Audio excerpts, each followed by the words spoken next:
guys, this is Christy, also known as Enoshima Cosplay. I'll be appearing at the Melbourne Toy and Comic Con on October 21st. I'll be helping out at the 10 Universe table, so make sure you stop by. We can talk about cosplay, we can take some photos, and you can even purchase a print from me if you'd like. There's also going to be a Naruto-themed giveaway if you're interested. So I hope to see you there.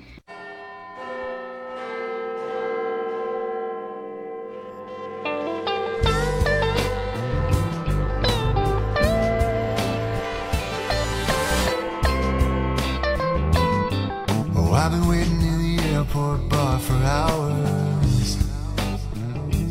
Yeah, I've been wondering if they're gonna make me drink all day.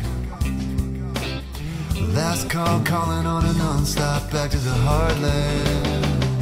They're calling on your getaway.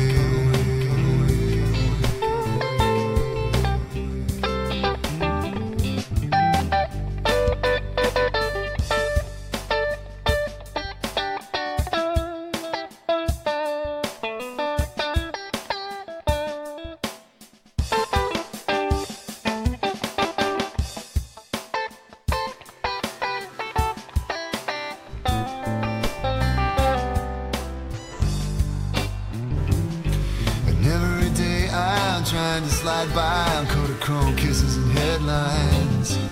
Did I tell you that I wish you were here? Invisible man, catch me stumbling out of the underground.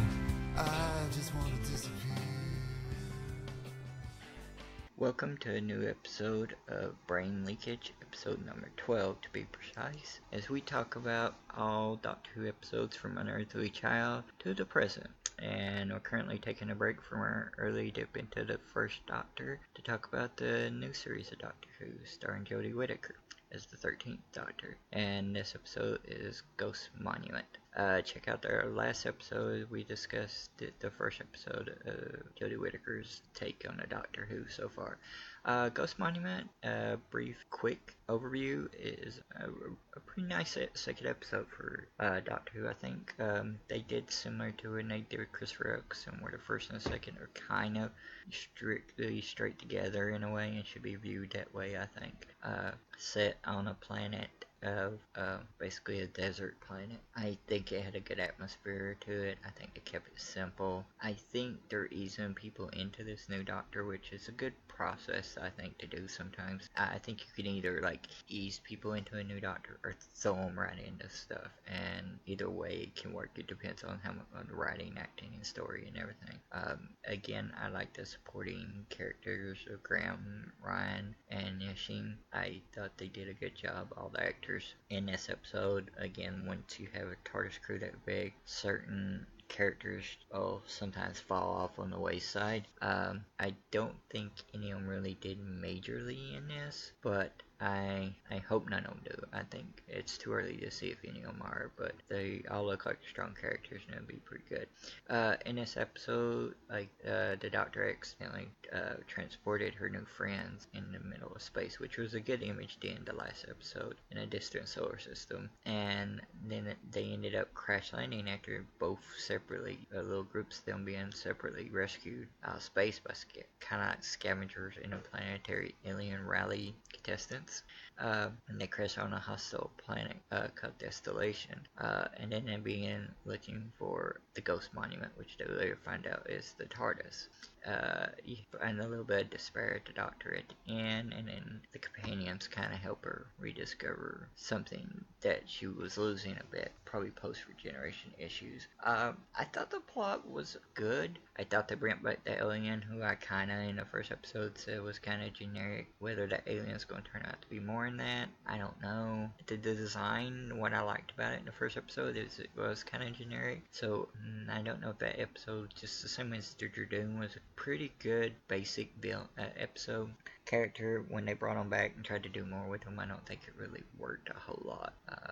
So we'll be seeing if the alien race will turn out to be more in the future. I like some of the premises, like the water that was deadly, The robots were really cool, and again, like, you're getting these things that are introducing you to the Doctor more. And do I think they're being more careful, Jodie Whittaker's Doctor, since she's the first female Doctor, and easing slowly with the characters and purposely? I think probably they are. They know, I think, people are going to look to tear these stories apart, so I think they are easing it in. I mean, they'll have to eventually get things rolling quicker, but it's kind of normal also for the first couple episodes, like I said, of a new Doctor to be kind of slower in a way. The casting on the supporting actors I thought was really good. You got Susan Lynch, you got Sean Dooley, like really good people in the roles. Like, this is a very small cast for this whole episode, and I think they did a good job. The writing with Chris Jimbo, I think in these first two episodes he's not going huge, which might be a good thing. There's a little hint at maybe a connected storyline, which they've basically always had in New Who. Am I fine with them doing that in her first season? Like I said in the first episode, I'm fine with them never showing any of the new Doctor, the old Doctor's villains or locations in this season, or they can just slowly do it or make them surprises. So I'm fine with them having a connected thing. I think it's better if they ease off of it a little bit, not make it as big as Moffat did in a lot of his things. Maybe do it gradually with her Doctor might be better, because I think people kind of got tired of that, the Moffat stuff, because he kind of did a thing a lot of writers do when they fall in love with their own ideas. I think he did that in a lot of ways, which is really easy for writers to do. Really stubborn in a lot of ways. I was reading online, I remember they filmed this in South Africa. I forgot when, but I know there was one of the actors got sick, and I can't remember which one, but one of the actors actually got sick. That kind of hit if you're not used to it. I even had a friend recently come to Florida, which is nowhere like South Africa, but it's a different climate from what she was used to, and she went to Universal Studios and she had to take a break because it was like, you don't notice it until you change climates like that sometimes. This episode was the first one that had the opening title sequence, and I know some people who didn't like it that much, and I was like, I liked it. It was a callback to the first Doctor sequence in a lot of ways, and those early Doctor sequence overall. So I enjoyed that a lot. I kind of wanted them kind of to throw in like a third Doctor, you have a full shot of her. I thought that would have been really cool, but the critics seem to be liking it. Fans seem to be liking it. I've talked to a few friends and they like it. So this will end this episode. As it said at the beginning of this, tomorrow, I'm launched. This episode is going to be probably set to auto post on the 21st, and I'm going to be at Melbourne Toy and Comic Con, tabling there with a guest cosplayer is going to be doing Naruto, so it should be a lot of fun. So if you get this before the time of 10 a.m. to 5 p.m., come out to Melbourne Toy and Comic Con and have fun. This will be my first convention. It's one of the reasons why I'm posting these late. Yeah, it's because I'm kind of nervous about it. But also, if you have interest in doing a review of one of the early Doctor Who episodes, let me know, and we'll set something up, and I'd love to do it. Whichever episode you want to do, let me know.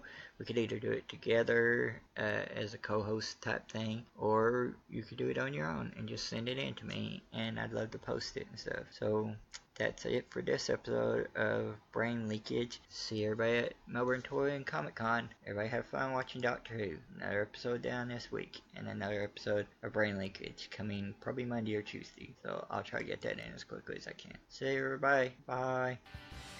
Shortlisted, the podcast where the hosts take a top 10 list off the internet, because there are a few, and talk about them for an hour. They set the clock when they remember and talk for an hour if the equipment cooperates. And then they shut up whether they've made it through the list or not. They're not racing against time. They're just shortlisting their big mouths. Crawling